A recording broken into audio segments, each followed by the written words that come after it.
Peach. Have you guys heard about that? I'm just gonna let this play for a little bit because I'm still chilling. It's an auto replay with a Cody.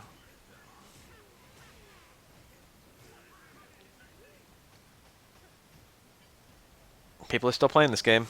This is really recent footage.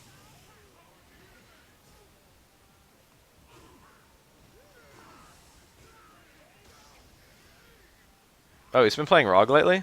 I didn't even know that. Rog, Gutex, I think Gutex is better at playing a defensive character than an offensive one. I think that's just the kind of guy Gutex is. I think he understands defense better.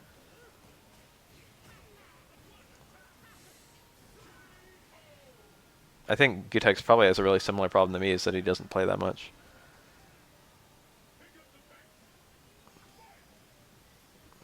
I feel like there isn't a character that really matches Gutex's gameplay style, but that's me overanalyzing. I have no idea if he would think the same thing.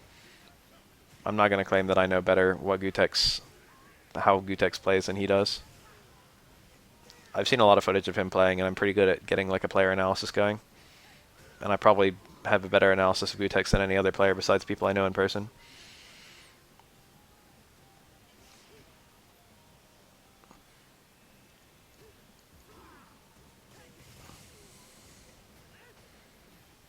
Gutex's Rose is pretty good.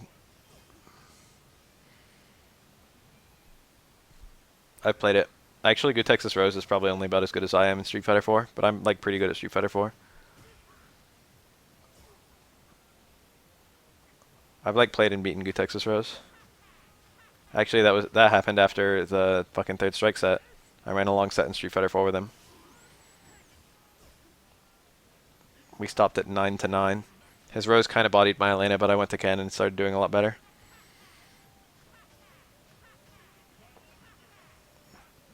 Gutex's Mika, from what I've seen, is his best character by far. I just don't think it's the kind of character that I would have pinned him to play. I'm not even saying it's like not the kind of character he can succeed with. It definitely is.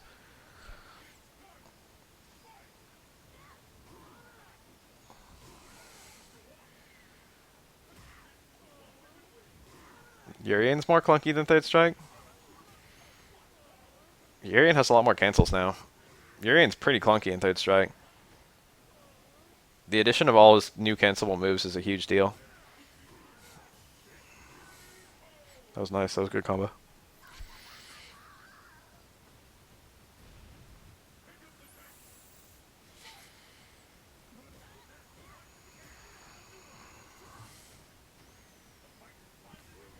Trying to break away from his old typecast playstyle.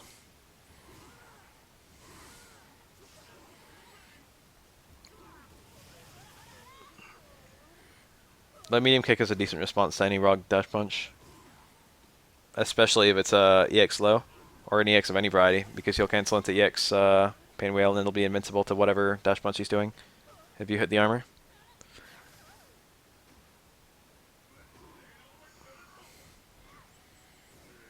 Oh, he low profiled the headbutt. That was cool.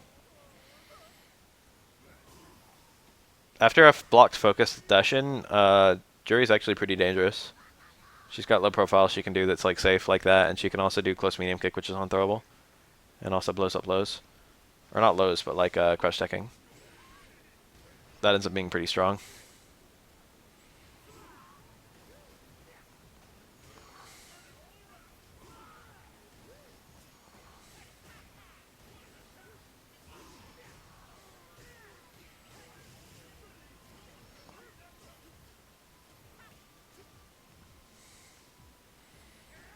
It depends. I kind of feel like you're right, Munakuma, but the other factor to consider is that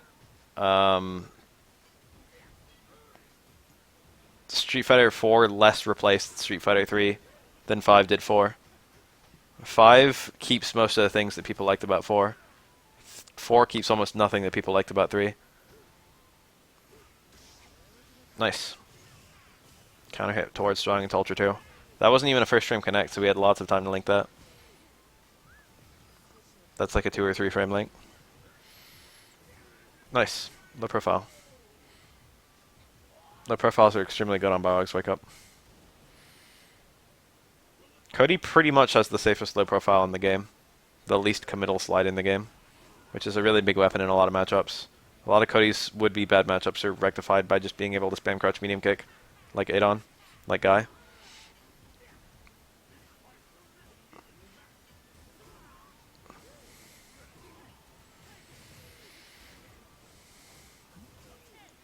The meta, there's still room for the meta to evolve in Street Fighter 4.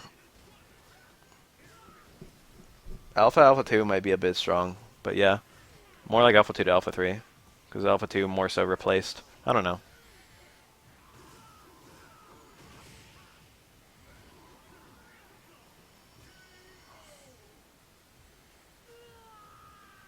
There's a lot of characters that never managed to succeed in Street Fighter 4 that will succeed nowadays. Like, one of the major reasons that Dan wasn't played is because people often played for money. And if people stop playing for money, characters like Dan will see more light of day. Plus, you're going to get a lot more character specialists now. If people aren't playing for money, no one's going to be playing for tiers just for the character to be strong. Everyone's going to be playing because they like the character. That's what happens when like a game stops being competitive.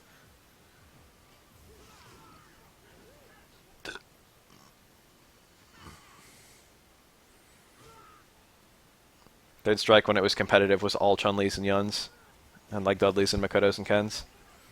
And then Street Fighter 3 stopped being competitive, and then for a very long time, pretty much everyone was playing like Ken, Akuma, Q, like Necro, like weird characters. Not that fucking Ken and Akuma are bad, but you know, people were just more willing to play wacky characters because fucking the character specialists loved the game, so they didn't leave.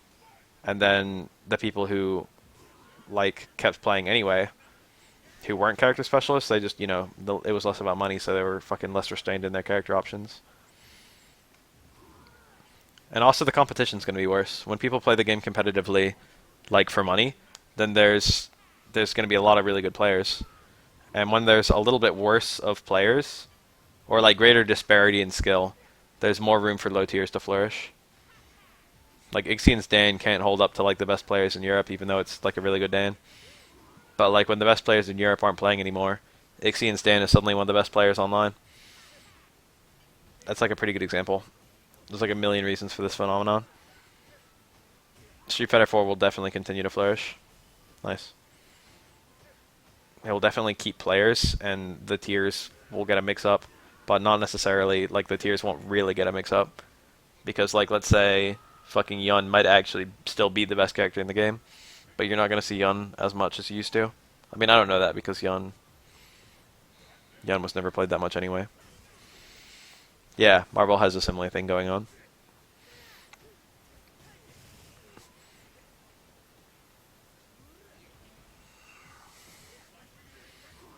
When most of the players leave, you can see some low tiers shine. Capcom recently, not that recently, then like the first month that SF5 came out, someone suggested a remake of SF4, and Capcom pretty much said if there's enough players. Since SF4 has been re-released on PS4 and PC, it's fairly easy for them to update it.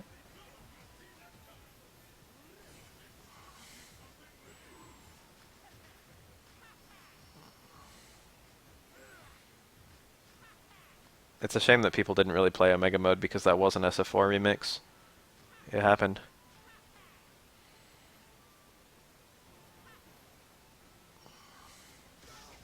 That's probably going to work. Nice.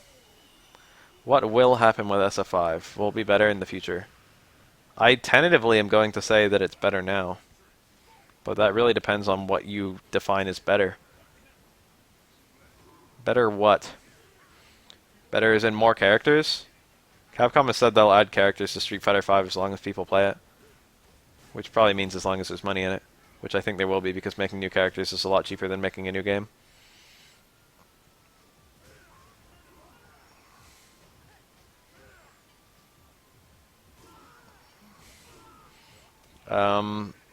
Yeah, Cody has a 4-frame safe jump off his throw. It loses to 3-frame reversals, and it loses to anti-safe jump stuff. And it also doesn't do anything against delayed stand. You should always delayed stand Cody's back throw. It fucks everything up for him. Game mechanic wise, yeah. I think that the first update is the one where they're most likely to add game mechanics. But seeing as they added game mechanics in both Super and Ultra, the first and the last update of Street Fighter 4, I think it's never too late for them to add game mechanics. I'm actually really hoping for Sagat too. I don't even want to play Sagat at all. I just think I'm gonna like Sagat in tournaments. I want Sagat to be in the game, and I want him to be a pretty good character. I want him to be like high tier. I haven't messed around in KF that much. I messed around with my friend. I'm waiting on I bought an adapter for PS4 because I don't have a controller that works on PS4.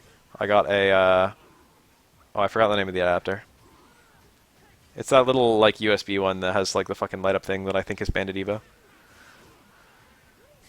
Little screen. Anyone know the name of that? It makes, like, any USB controller work as a PS4 controller or something. Nice. Yeah, I think Sagat adds a playstyle that doesn't exist, so I would very much like Sagat. Cronus Max, that's the one.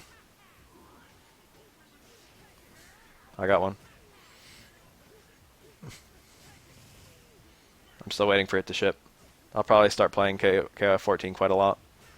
To be honest, I like KOF more than Street Fighter in terms of mechanics.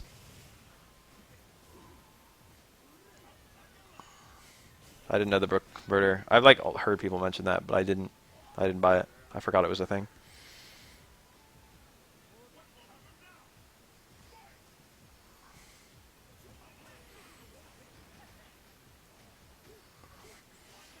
I think they should buff zoning, but nerf the zoning characters, if that makes any sense.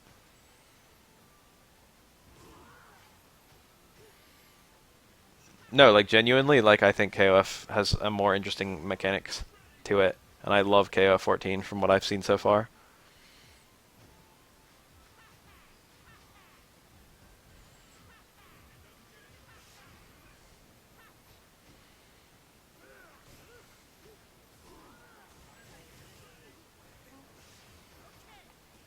Oh, what a shitty punish.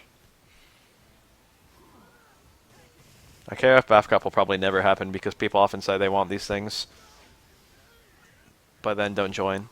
If I do have a KOF BAF Cup, I won't be able to have it instead of an SF BAF Cup because people will be upset. I'll need to have both, and it'll probably be like fucking SF BAF Cups getting like 20-some players, and then KOF BAF Cups getting like 4. But I think that KOF really needs that kind of shit online tournaments, like really badly. So I really want to do it, but I don't have that much time.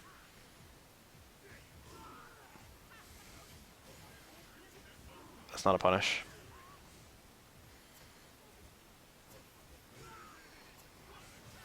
The only reason I'm not pumping out stuff for KF is because I can't play it. Or I can play it, but I need that adapter. I'm gonna make, like, I've only got so much time. So yeah, I guess it is because it isn't popular enough. It's because people expect a lot of SF stuff from me. It's because I'm working on fucking Rising Up right now. I'm gonna need to do the B&B video for Urian and like all kinds of shit. KF is definitely better than people think it is.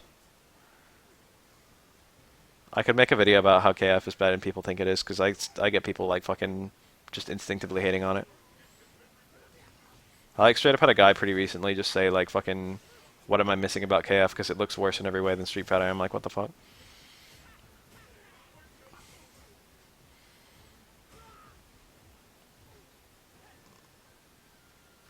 Damn, Cronus Max is that bad?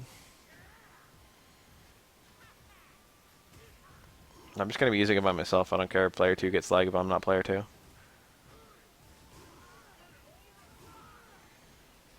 I wonder if you could... No, he had no charge.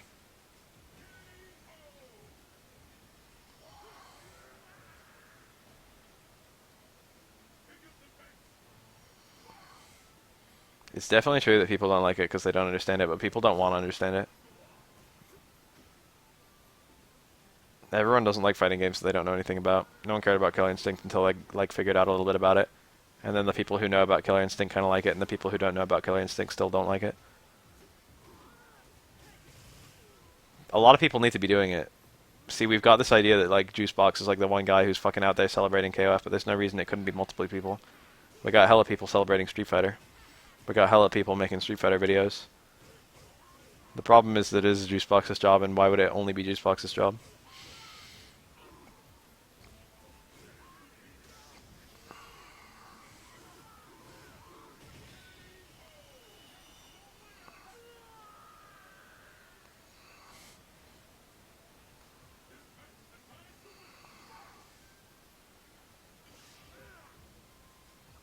People tend to hate like every fighting game instinctively. It's not KOF.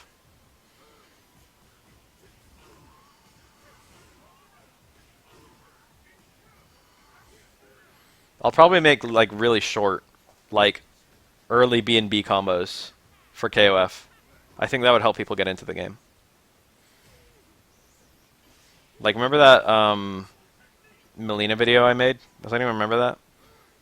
That's more elaborate than what I would do for KOF. Does anyone remember that I made a B&B video for Melina in MKX? That's actually really weird retrospectively. I like don't feel like I ever got to a point in MKX where I would have done that, and yet I did it. System mechanics has already been done better than I could do it. It's the beginner's incomplete guide to KOF.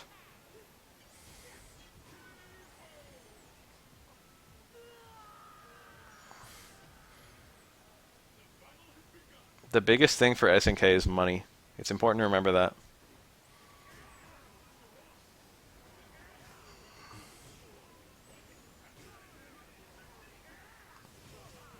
SNK did the absolute cheapest option that they could while still looking okay. While still being functional.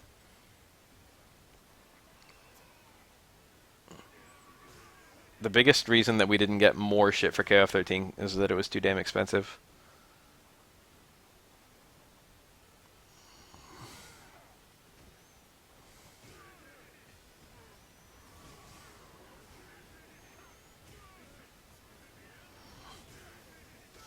It's actually a real shock that it didn't happen in the first place. Huh?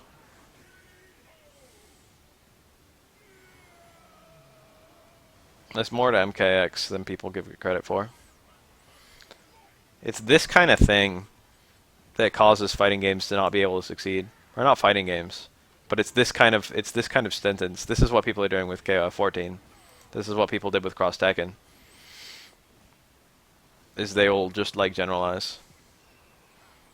They'll generalize a game that they like don't. They'll generalize a game, people will take it as fact and then think it's not worth playing.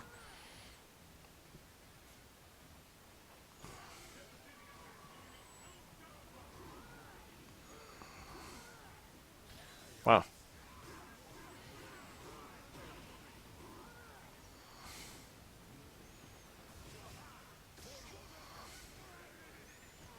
Wonder if we'd already done that. They look too far away to even hit. A lot of people, Balrog, say this is a bad matchup. Maybe it is. Balrog has to win by being real lame. This guy's doing a good job. Ugh. It's a little. I mean, like. I think it's hard to say. Like, no. You hear that term? No one snowflake is responsible for a blizzard. I don't think what you're doing is really in any way bad. And I don't know if anyone's ever fucking taken your opinion super seriously. Or not. Maybe they have, maybe they haven't. I don't know how fucking often you put your opinion out there. But, like, definitely games have suffered because groupthink.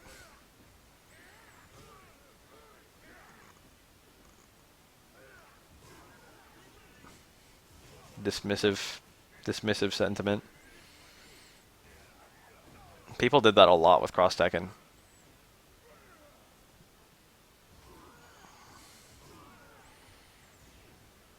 Cross Tekken certainly had its own problems, but most of its problems were rectified, but people didn't care by the time they were rectified. Yeah, Third Strike stream happened.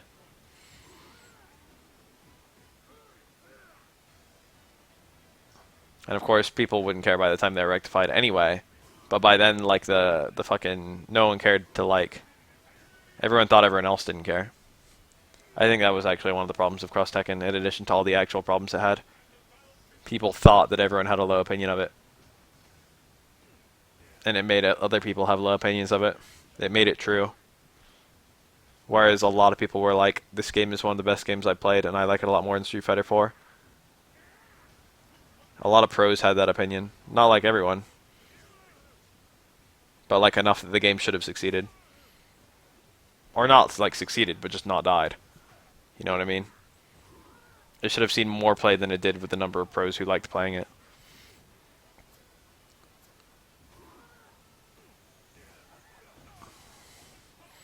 But it would have been the same. If it kept on at a tourney level, it would have been the same 8 people every tournament.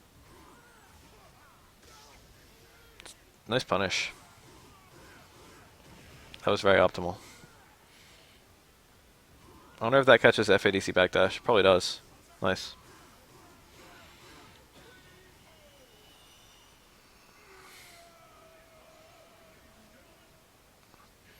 On-disc DLC is actually something that has a fairly good explanation. But a lot of people don't want to hear it. The honest truth is that the way that approval for shit like that works, the characters are probably going to be done by the time the game is released. Because of the way that the fucking cycles, production cycles work. It's easier to make the characters while the entire team is together. But like you can't necessarily just put the characters on the disc before the game's released because the fucking ESRB rating system or whatever, various things that you're advertising, that you're listing as advertising in game, fucking all that shit doesn't know those characters are going to be on the disc, and you can't just sneak them in. You can't just not tell ESRB, or like fucking you can't just not tell your advertisers. You can't just not tell your fucking the people making the back of the game disc or the people making like the fucking Prima guide or whatever. Prima. It's like, hey, we added fucking fucking we finished Elena before the game was released, so we just added Elena to the game. We just put Elena on the disc. At the end of the day, it's just better to put them on the disc because that way you only have to unlock them instead of forcing people to download stuff. They were going to be done either way. It's like either we can fucking make people pay for them and get an unlock code and there's no download, which is convenient for everyone, or we can make people have to download them and fucking deliberately not put them on the disc even though they're done.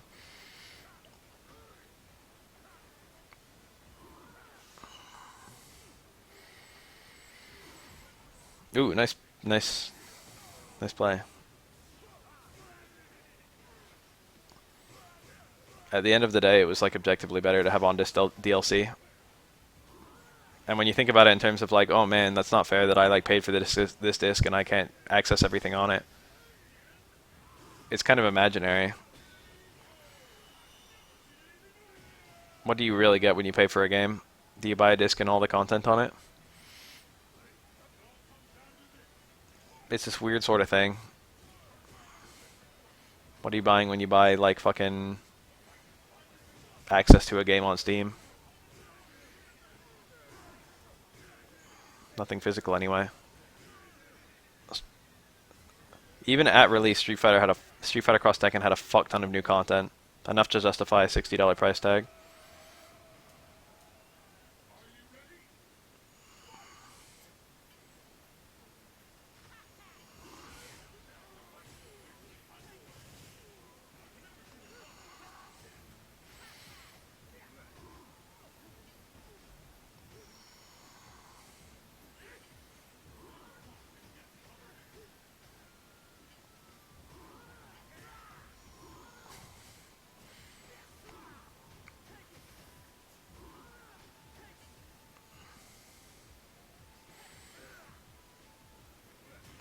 I'll probably look at that recent Third Strike tournament. What was it called?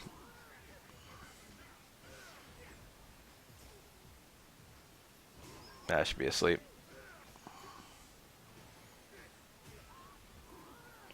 I mean, you can say that. It's true. Access to a game on Steam does have a very clear definition in the Steam Terms of Service. But in the same way, when you buy a game, even a disc, you're not technically buying like fucking the entire code of the game.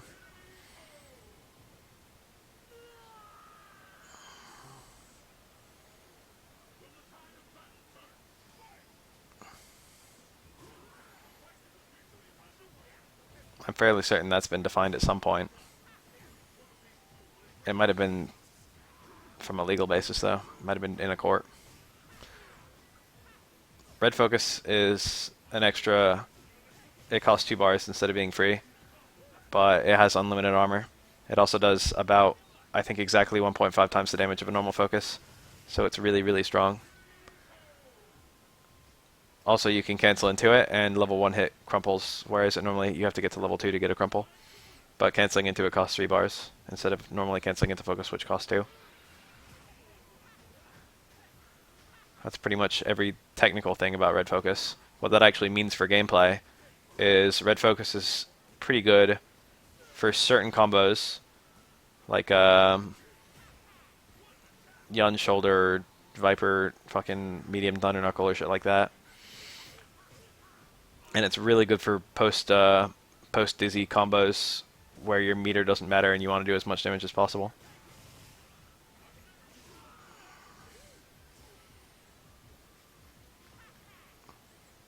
I don't think there's anything wrong with locking content behind a paywall. Or, like, it's not that I don't think there's anything wrong about it. Well, actually, I do think there's nothing wrong with it necessarily.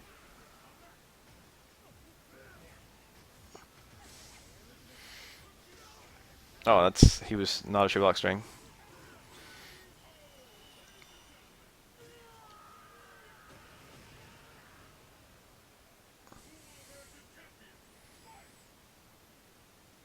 Fucking the entire game was locked behind a paywall. What if Capcom finished SF5 and it's like, oh, the content is complete, so I want it.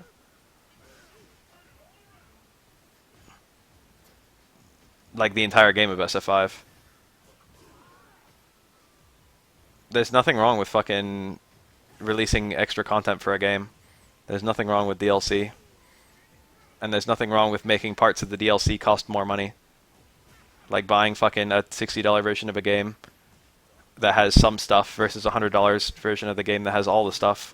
There's nothing wrong with that. And there's nothing technically different that's happening if you have like the fucking extra $40 worth of content, but like don't have access to it. I don't understand why you would hate every piece of that, because every piece of that makes sense, and yet the entire thing comes together and people react so violently.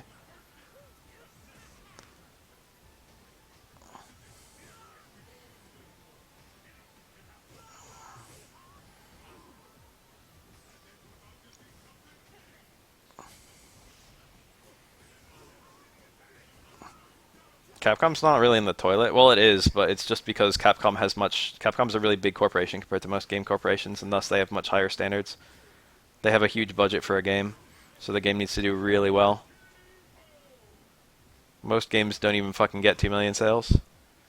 And then Capcom gets fucking 2 million on Resident Evil 6 or whatever, and they're like, oh, this game flopped.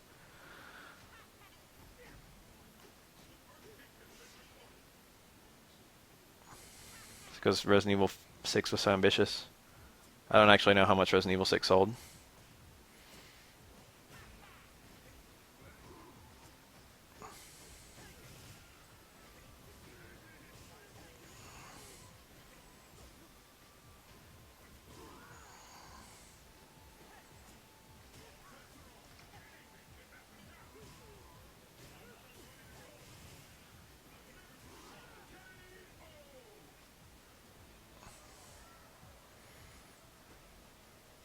Resident Evil is ridiculously popular. I'm not really surprised that it sold that much. Resident Evil is like an insanely big series.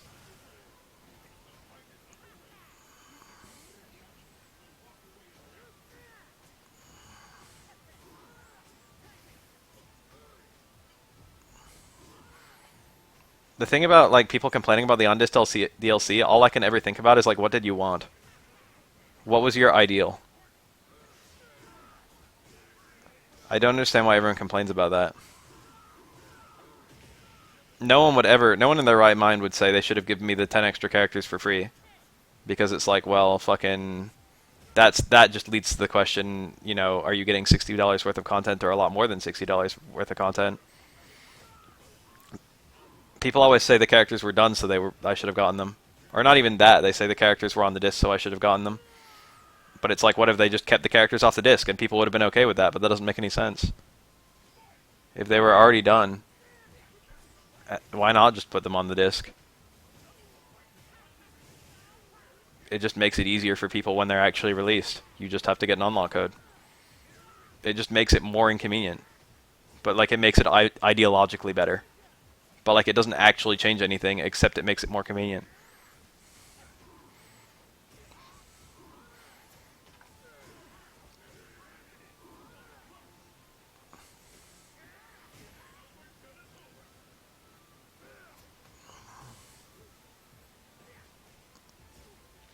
I don't have a strong opinion on a lot of fucking financial setups.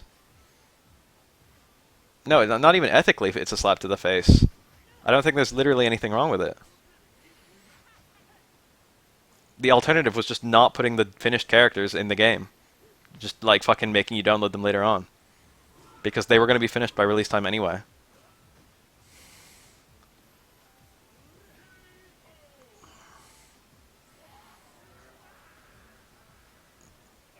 Literally the only consideration difference between the two is Capcom being considerate to you for making you not have to download them. The only reason you think it's a slap to the face is because fucking you feel like you should have gotten them because they're on the disc. But again, $60 worth of content. A-frames is an issue that affects people's ability to play. It's like a thing worth complaining about. Most fighting games have better than 8 frames lag. Most fighting games have like 5 frames lag. 8 frames is a lot. It affects people's ability to react. 18 frame overheads become 15 frames overheads when there's 8 frames of lag instead of 15. I mean 8 frames of lag versus 5.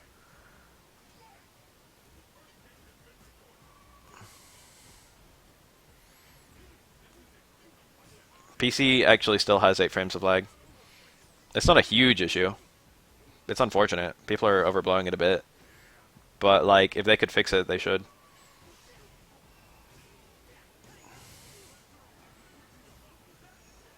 Nash Dash would be hard to react to even without the 3 frames. It's really 3 frames of lag everyone is complaining about. People are often forgetting that. Street Fighter 4 had 5 frames of lag. There's 3 frames of lag more than normal. Most fighting games have like 4 or 5 frames of lag.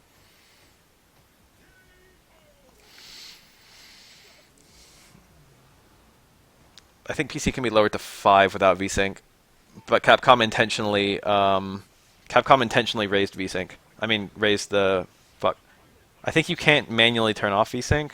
I don't know if you can do it in the game's code or you have to do it like in your fucking PC settings. But PC didn't have, no version of PC had the 8 frames lag. It was 5 frames lag for PC and 8 frames lag for PS4. And Capcom didn't know how to fix the 8 frame lag for PS4, so instead they just raised the PC lag to 8.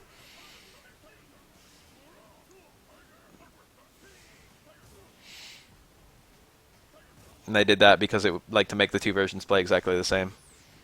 They intentionally gave one of the versions a problem to make the two similar, which is a little bit, it's unfortunate, but I understand why they did it.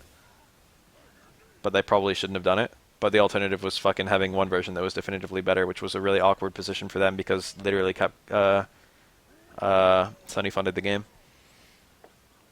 So having the PC version be objectively better is something they would have avoided if possible.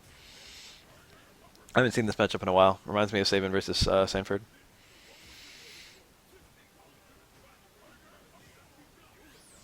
There's just time that passes between when you push a button on a controller and when you have an input on the screen. There's no way to avoid that. It's a very short amount of time. I think that's a pipe dream. And the game has to take time to fucking compute information as well. That's not instant. You have to be a little wild as Sagat versus Dhalsim. Sagat's theme is godlike.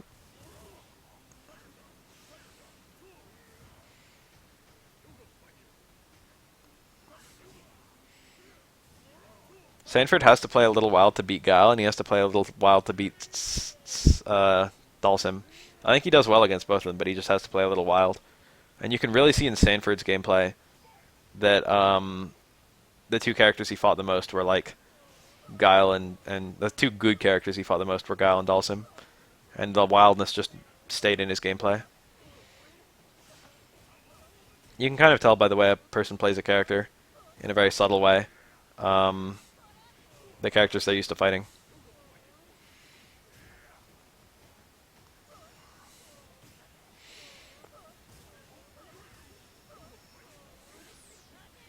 I mean, Sanford was extremely good at Street Fighter 2. He wasn't as good as he was at Marvel 2, compared to other people. But that's probably because there was a lot more competition. If more people played MVC2, Sanford probably would have been not clearly one of the best players in the world.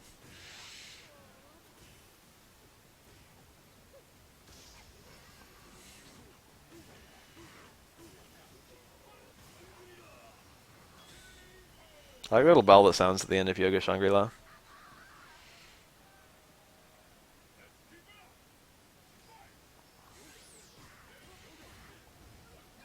I think the 8 frames of lag doesn't matter that much, but I think if they can fix it, they should fix it. But I think most people are probably overblowing it.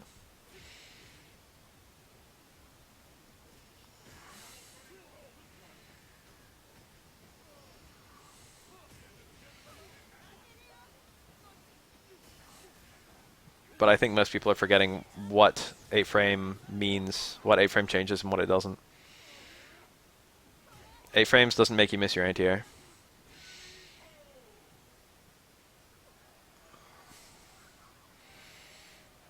You have a lot more than fucking that 3 frames to fucking do an anti-air or not do an anti-air.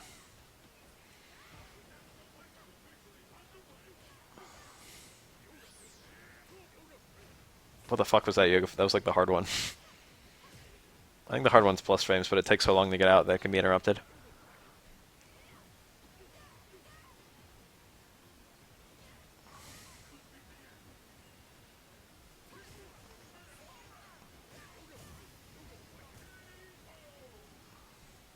I think after Spiral Arrow, he can actually do down Fierce, back forward, which I think does more damage than back Fierce.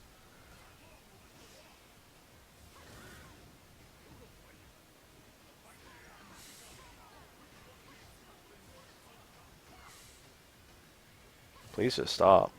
Who is that to?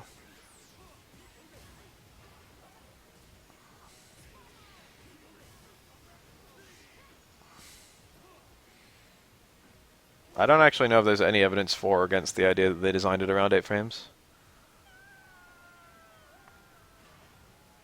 Capcom seems to like making overheads that are between 15 and 20 frames, okay?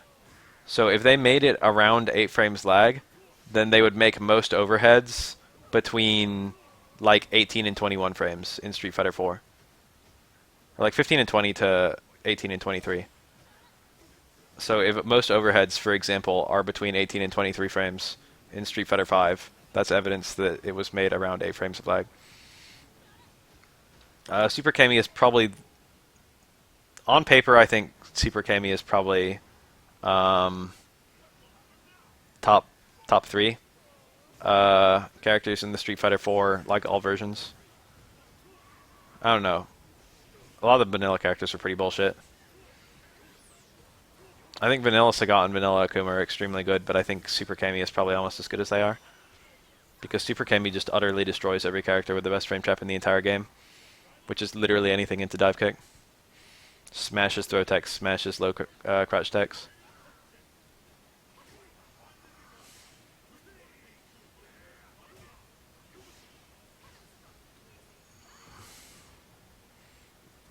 I'm fairly certain that Ken cannot cancel his crouch light kick, and therefore having 2 crouch light kicks into whatever would not... I don't know what the fuck he would go into after 2 crouch light kicks. I'm pretty sure everything's out of range. That being said, Ken can already confirm off of 2 light normals, so that is utter bullshit. Oh wait, I see what you're saying.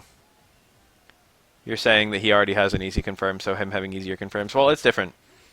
It actually is different. But it's also different because Ken already can confirm in the 8 frames of lag from his crouch medium kick, for example.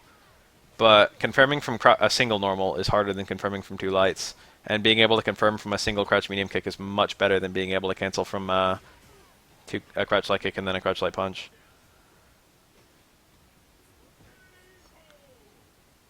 that like removing lag would make Ken stronger, but Ken is already capable in lag of doing that confirm. Ken already has one hit confirms.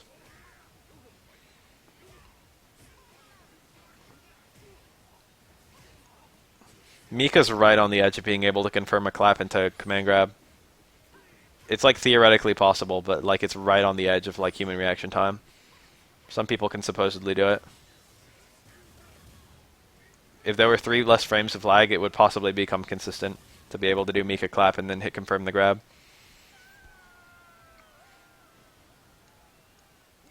Mika might become a lot stronger if they remove the lag.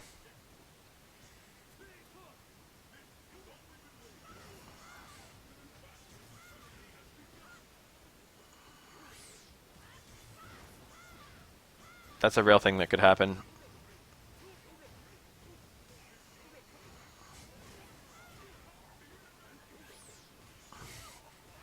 Now Mika confirms her clap into the Irish whip. I don't know if you can link super afterwards. It might be too far. No, I don't think you just have enough frame advantage. Will Laura be able to more easily react to that lag? Laura can already react to pretty much everything. The only thing Laura has that's kind of hard to react to is counter hit jab into stand strong.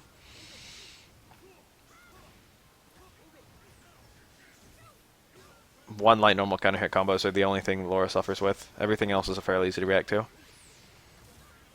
Nice.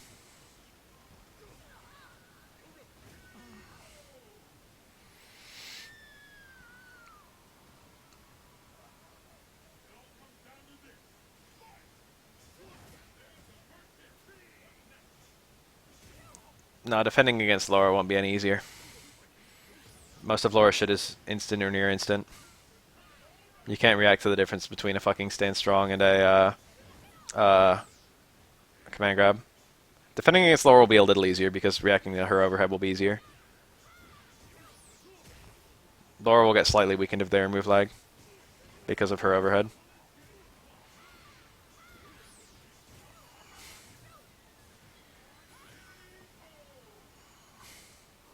Laura will genuinely get nerfed if they remove the lag.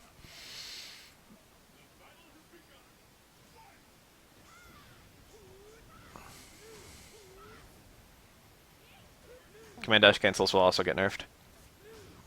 Laura doesn't really have a safe command dash cancel. Maybe counter hit crouch fierce. Or even just hit crouch fierce. Pretty much all of her command dash cancels you can just reversal jab and it punishes. I'm not gonna catch the end of this on my 2 turntables. I'll fight you right now, damn it. Do you want to play? I will literally fight you right now. We'll have the run back. If you want to do it, I'll do it. I need to learn that matchup anyway. I'm not very good versus Kareen because Kareen actually has the counter pokes for Laura and I haven't figured out how Laura does against Kareen.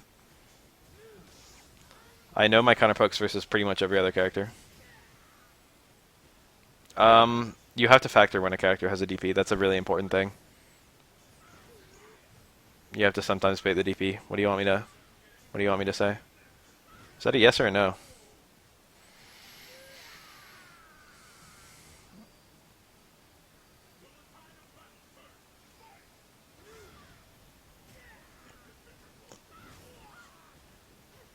I don't care. I don't care about connection. I'll play. That's all I need to see.